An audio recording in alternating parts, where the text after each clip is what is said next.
my friend, chord of the day is going to be a Csus2. Now, a little bit of music theory behind this, as you would expect from this channel and this guy right here. My name's Wago. I teach music theory here in Hilo, Hawaii. If you have an instrument and you have 5 minutes a day, that's all it really takes. Become a member, ask questions. We also have like workshops that we do here. Sign up to become a member, get a special link, and be a part of the fun.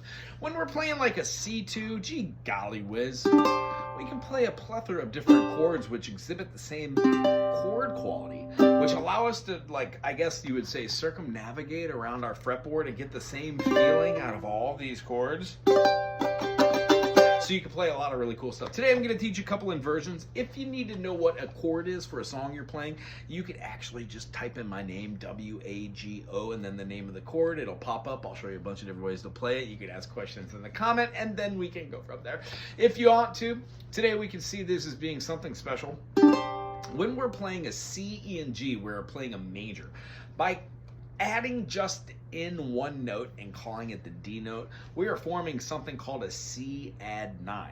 Now, in some cases, we want to be able to use the terminology of a Csus2 because the whole concept of playing a chord that has a little bit of suspension, it has a dissonance which isn't too bad. We replace the median for the subdominant. It pulls the ear away from where it wants to be and then throws it right back into the consonant. So when we're looking at this one, the Csus2 could otherwise be named as a Gsus4.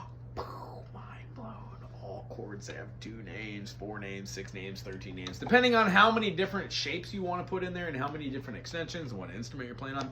Music's fun. So when we get down to brass tacks, we can play a couple different ones, and that's what I would like to show today, and then how to experience the chord and be very rock solid that you know what it is. If we put a pinky up here on the D and then put a ring finger or a first finger here by doing these slides, we're going to be achieving playing down from our... Hear how that dissonance comes together? You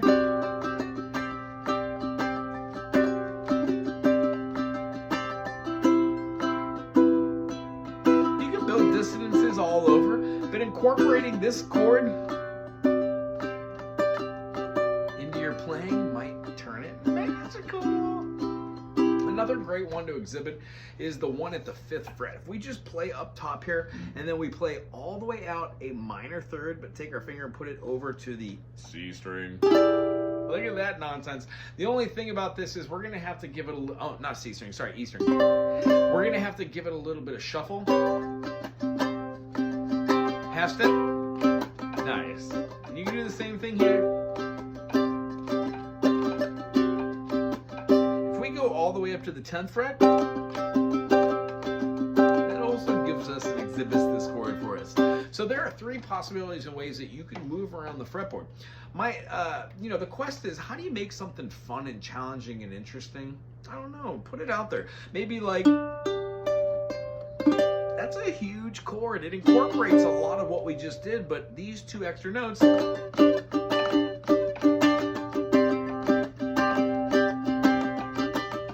It could be a fun finger exercise. You actually might come up with some melody lines just by moving the fingers around. And don't let it be lost on you. The whole point that I teach about playing these little increments called a semitone or a minor second is because, frankly, when you put your fingers down and you keep that spread, the other fingers can form some pretty cool chords right around it. And we can learn through the eyes of what one thing is, how to judge another thing through the eyes of the major.